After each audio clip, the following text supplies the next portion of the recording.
নেপালের দূরবর্তী উঁচু পাহাড়ে প্রতি বছর মাত্র 2 সপ্তাহের জন্য একটি অত্যন্ত বিরল প্রকারের মধু সংগ্রহ করা হয়, যার মধ্যে আছে বিভ্রম সৃষ্টিকারী প্রভাব। এটি হচ্ছে মাদক মধু। এই অসাধারণ মধু, যা হিমালয়ের পৃথিবীর সবচেয়ে বড় মৌমাছির উৎপাদন করে, এতে খুব শক্তিশালী গ্রানোটক্সিন থাকে। এই বিষাক্ত পদার্থ আপনার ইন্দ্রিয়কে অকল্পনীয়ভাবে বিকৃত করতে সক্ষম, যেমন অদৃশ্য কোনো কণ্ঠস্বর শোনা বা চারপাশের পৃথিবীকে গলে যেতে দেখা। পুরো রুম মনে হয় ঘুরতেছে, মনে হচ্ছে আমি আকাশে উঠতেছি। সে মাথা থেকে পা পর্যন্ত মাতাল হয়েছিল। সে 3 দিন ধরে ঘুমিয়েছিল। বিরল পাগল মধুর চাকগুলোতে পৌঁছানোর জন্য শিকারীরা শত শত মিটারের অনিরাপদ পাহাড়ে ওঠে, শুধুমাত্র একটি দড়ির সিঁড়ির উপর নির্ভর করে। তারা একদম খালি হাত পা ব্যবহার করে, যার ফলে সহ্য করতে হয় মৌমাছির অসংখ্য বেদনাদায়ক কুইলের কামড়। ইতিহাস জুড়ে স্থানীয়রা এই মধু শুধুমাত্র বিভিন্ন রোগের চিকিৎসা এবং যৌন উদ্দীপক হিসেবে ব্যবহার করে আসছে, কিন্তু এটি আরোগ্য ক্ষমতা এবং বিষাক্ততার মধ্যে সীমারেখাটি খুবই ক্ষীণ।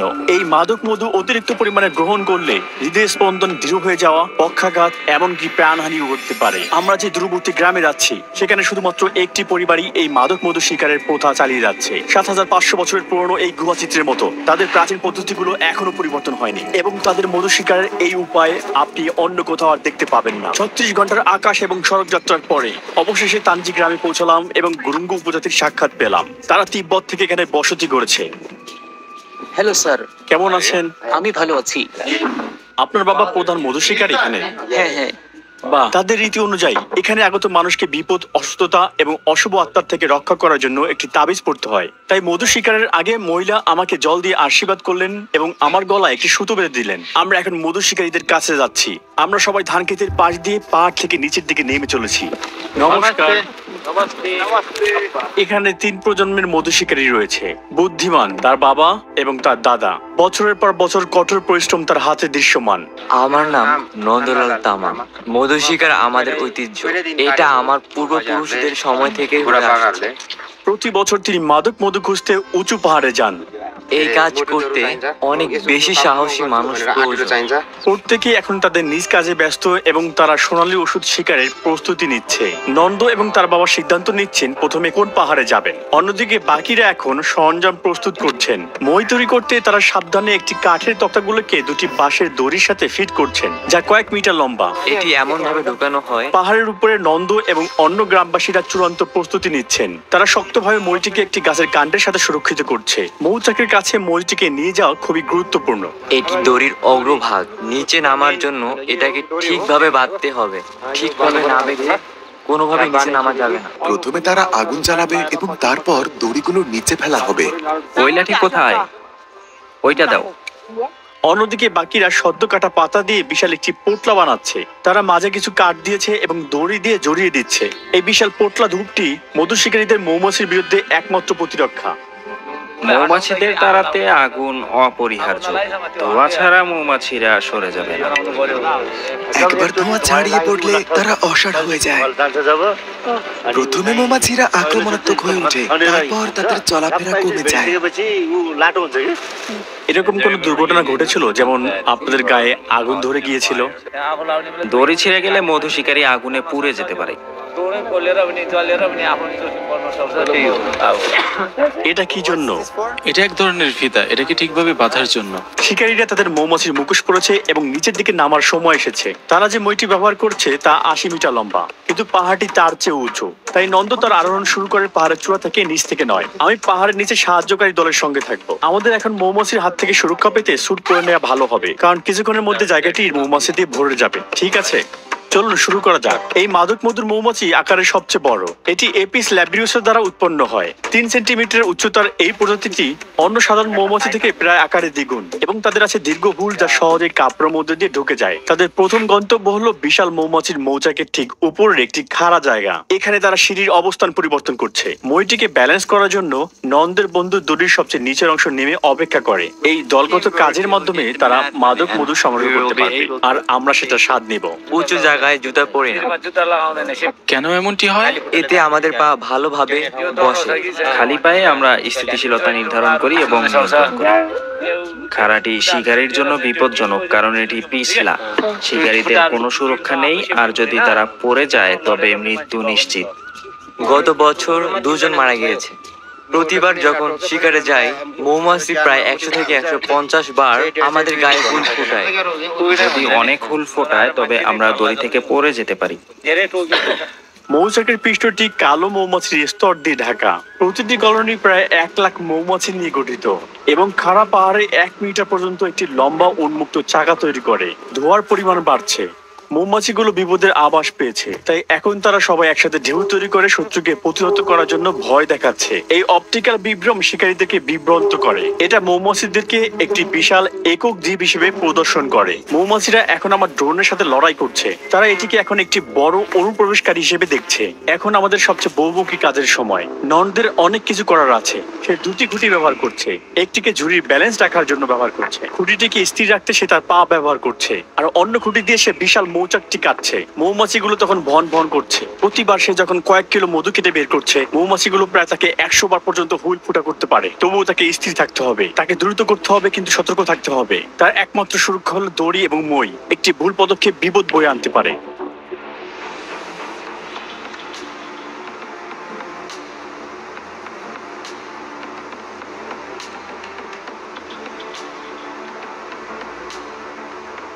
আপনি কতদিন ধরে মধু শিকার করছেন? অনেক দিন হয়ে গেছে, 20-21 বছর। এই কাজটা যদি আমরা ঠিকঠাক ভাবে করতে যাই তাহলে আমাদের পাথরের মতো হৃদয় থাকতে হবে। এটি একটি ঝুঁকিপূর্ণ কাজ এবং সবাই এটি করতে পারে না। সবাই মাদক মধু চায়, কিন্তু তারা যখন কাজের বাস্তবতা দেখে তখন তারা হতবাক হয়ে যায়। আমরা এটা খুব বেশি পরিমাণে খাই না, বছরে মাত্র কয়েক চামচ। বছরের কয়েক চামচ মাত্র আমাদের প্রায় 24 ঘন্টার মতো মাতাল করে দেয়। যদি 1 চামচ মধু নেই তাহলে কি করতে পারে? তোমার খারাপ লাগবে, এরপরে বমি করবে, আর তুমি অজ্ঞান হবে। আর যদি 2 চামচ নেই? কিছুই বুঝবে না। প্যারালাইজ হওয়ার সম্ভাবনা আছে। হ্যাঁ, একদিন প্যারালাইজ হয়ে পড়ে থাকবে। আমরা ফিরে যাচ্ছি কারণ বৃষ্টি পড়ছে। আমরা চাই না আমাদের ক্যামেরা ভিজে যাক। মধু শিকারীদের সাথে আমাদের গ্রামে দেখা হবে। নমস্কার। সে যখন রান্না করছিল এখানে তখন আলো নিভে গেল। এখন বর্ষার বৃষ্টি নেপাল দখল করতে শুরু করছে। 3 ঘন্টা যাবত বিদ্যুৎ বন্ধ আছে এবং এখানে অন্ধকার শুরু হয়েছে। মধু শিকারীরা এখনো গ্রামে ফিরে আসতে পারেনি। মেঘু আমাদের জন্য টর্চ লাইটের সাহায্যে কিছু সবজি এবং ভাত রান্না করছে। অবশেষে দীর্ঘ সময় পাড়ি দেওয়ার পরে সকল শিকারীরা নিরাপদে গ্রামে ফিরে এসেছে। মৌমাছিরা হুল ফুটিয়েছে। যন্ত্রণা করছে। এটার ব্যথা খুব মারাত্মক। ঠিক এখানে মৌমাছি এখনো আমার পোশাকের ভেতর আছে। তারা আমার পুরো শরীরের উপরে ছিল। আজ আমরা কত মধু শিকার করেছি? প্রায় 40 লিটারের মতো হবে। আবহাওয়া ভালো থাকলে কি সবাই যাবে? বৃষ্টির কারণে পাহাড়ের ধার পিছলে যায়, কিনারা হয়ে ওঠে বিপজ্জনক। আবহাওয়া ভালো থাকলে আমরা যেতে পারি। আমাদের কি আপনার বাবার সাথে কি হয়েছে তা বলুন। তিনি 1 কাপ মধুর সাথে আধা ঘন্টা পর তিনি টয়লেটে গিয়েছিলেন। তিনি টয়লেটে একটি মাদুরে পুরো রাত ঘুমিয়েছিলেন। পরের দিন সকালে তিনি তার হাত এবং পায়ের উপর ভর দিয়ে সিঁড়ি বেয়ে উঠছিলেন। অবশেষে তিনি দরজার বাইরে পৌঁছান এবং আবার দৌড়ে চলে যান। কোথায় ছিলেন? তিনি 3 দিন ঘুমিয়েছিলেন। তিনি মাতাল ছিলেন। আজ আমি মধু খেয়ে দেখার জন্য অনেক উত্তেজিত ছিলাম, কিন্তু এখন রাত 10টা বাজে এবং সবাইকে আগামীকালকে শিকারের জন্য খুব তাড়াতাড়ি উঠতে হবে। রাতে এটা একা চেষ্টা করা নিরাপদ নাও হতে পারে, বিশেষ করে একটি দূরবর্তী এলাকায় যেখানে কোনো স্বাস্থ্য সুবিধা নেই। তাই আমাকে আগামীকাল পর্যন্ত অপেক্ষা করতে হবে।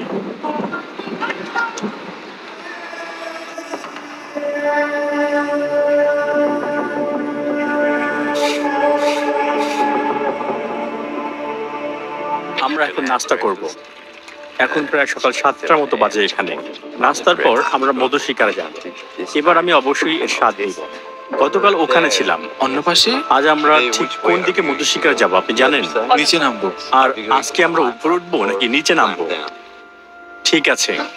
আজ আমাদের সাথে একটি বড় দল আছে। তারা বিশ্বাস করে আজকে আমরা বড় মাদক মধুর সন্ধান পাবো। তবে শুরু করার আগে এখন শিকারীদের মোরগ বলি করার সময়। প্রথমে আমরা প্রার্থনা করি, তারপর কোনো দুর্ঘটনা এড়াতে এটিকে কাটি। তারা মই বানানোর জন্য এই কাঠের টুকরোগুলো এখন কাটছে। মইটি এতটাই ভারী যে 2জন মানুষ মিলে এটি কষ্ট করে বহন করতে হচ্ছে। যখন তারা মোরগটি প্রস্তুত করছে তখন আমরা পাহাড়ের দিকে যাচ্ছি, যেখানে মধু সংগ্রহ করা হবে। পিচ্ছিল হওয়ার কারণে আজকের পথটি আরো বিপজ্জনক। ভূমিধসের কারণে সেতুটি ভেঙে গিয়েছে, কিন্তু যেভাবেই হোক আমাদের অন্য প্রান্তে পৌঁছতে হবে, কারণ সেখান থেকেই তারা মধু সংগ্রহ করবে। ঠিক আছে, ঠিক আছে, সব ঠিক আছে। আমাদের সবাইকে একসাথে একইভাবে চলতে হবে, কারণ আমরা সেতুটি কাঁপাচ্ছি। এটা খুবই বিপজ্জনক। আপনি ঠিক আছেন? হ্যাঁ, আমি ঠিক আছি। আর তুমি? আমিও ঠিক আছি। হ্যাঁ। আমি নিচে নামছি। লাফাও। হ্যাঁ, আমি পেরেছি। মাদক মধুর চেয়েও বিপজ্জনক কিছু থাকলে অবশ্যই সেটি হবে মধু সংগ্রহের সেই পদ্ধতি। যদি ওই পাহাড়ের চূড়া থেকে কেউ পড়ে যায় তাহলে তার আর বেঁচে থাকার কোনো সম্ভাবনা নেই। এটি কমপক্ষে 100 মিটার গভীর। আমি এটি খুলে ফেলেছিলাম, কিন্তু সে আমাকে বলল আবারও পড়তে। সম্ভবত 1 ঘন্টার মধ্যে আমাদের চারপাশে অনেক মৌমাছি উড়ে বেড়াবে। এমনকি অপেক্ষা করার সময় কিছু মৌমাছি আমাদের উপরে ইতিমধ্যে মলত্যাগ শুরু করেছে। তার আঙ্গুলের উপর এগুলো হচ্ছে মৌমাছির মল। এটি হলো মধুর টয়লেট। তাহলে এগুলি মৌমাছির মল। নন্দ এবং অন্যান্য শিকারীরা আবারও কাজ শুরু করেছে। মই এবং জ্বলন্ত বান্ডলটি নামানো হয়েছে এবং মধু সংগ্রহ শুরু হয়েছে। দেখুন সে কিভাবে পা দিয়ে লাঠি ঠিক করছে। চমৎকার। সেজন্য একটি অ্যাক্রোব্যাট। রডোডেন্ড্রন ফুলের মধু থেকে গ্রানোটক্সিন আসে, যা হিমালয়ে প্রস্ফুটিত হয়।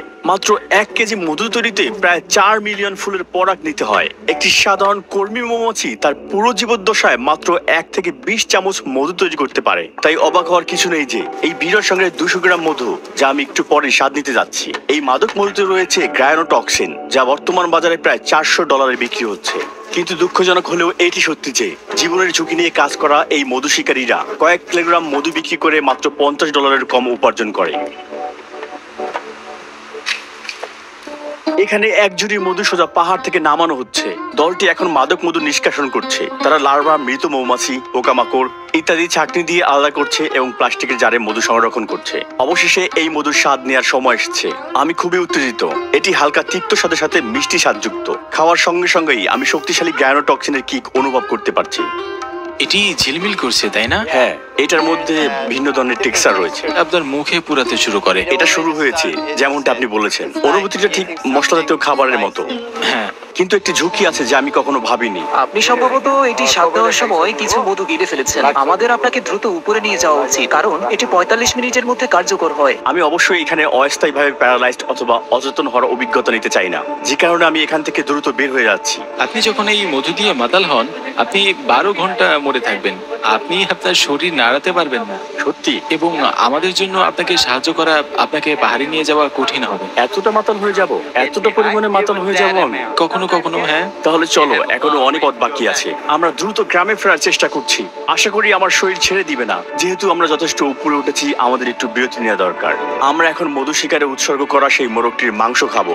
এটি নিন ভাই। অনেক ধন্যবাদ ভাই। মৌমাছি তাকে অনেকগুলো হোল করেছে, বিশেষ করে তার ঠোঁটের নিচে। এটি অনেক বেদনার। এটা অনেকটা ফুলে উঠেছে। কিছু খেয়ে নেওয়ার কারণ এটি মাদক মধু তথা গ্রানোটক্সিনের বৃষ্টিরাকে কিছুটা গতি কমিয়ে দেয়, যার ফলে আমরা ফিরে যাওয়ার কিছুটা সময় পাবো। পাগলা মধুকে সবচেয়ে প্রাচীন জৈব অস্ত্র হিসেবে ব্যবহার করা হয়। খ্রিস্টপূর্ব 67 সালে যখন রোমানরা কৃষ্ণ সাগরে আক্রমণ করেছিল, তখন পন্টাসের সৈন্যরা রোমান সেনাবাহিনীর পথে পাগল মধুর চাক রেখে দেয়। রোমানরা তখন উপেক্ষা করতে পারেনি। তারা মধুতে মত্ত হয়ে তাদের আত্মরক্ষা হারায় এবং তাদের জীবন করুণভাবে শেষ হয়ে যায়। যখন আমার সঠিক মাত্রায় এটি থাকে, তখন আমি আরো পরিষ্কার দেখতে পাই, মানসিকভাবে সক্রিয় বোধ করি এবং আরো ফোকাস করতে পারি।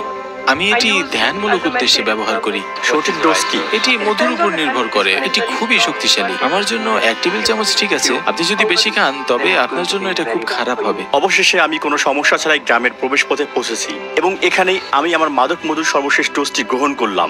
এবার আমি দ্বিধাবোধ করলাম না। মাদক মধুর একটি বিশাল অংশই আমি এবার খেয়ে নিলাম। আমি অনেক খেয়েছি, তাই না?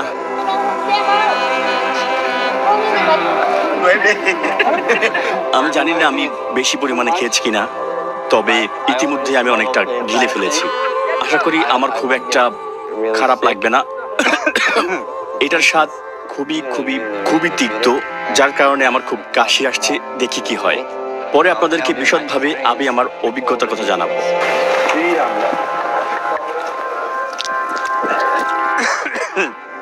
প্রথমে আপনার শরীর গরম হতে শুরু করবে এবং ঝিলমিল অনুভব করবেন। তোমার কি মনে হয় আমি খুব বেশি মধু খেয়ে ফেলছি? এটা যথেষ্ট পরিমাণ। আমাদের বন্ধু একই মধুর ছোট চামচ পরিমাণ খেয়েছে এবং সে বমি করেছে। আমি জানি না ঠিক আমার কেমন অনুভব হবে। প্রত্যেকে ভিন্নভাবে অনুভব করে। তাই চলুন একটু সময় দিয়ে দেখা যাক কি ঘটে। পাগলা মধু খাওয়ার কয়েক ঘন্টা পার হয়ে গিয়েছে। শেষবার যখন আমি চেক করেছিলাম, মেঘু অসুস্থ বোধ করেছিল। এখন আমি তার খবর নিতে যাচ্ছি। তোমার এখন কেমন লাগছে?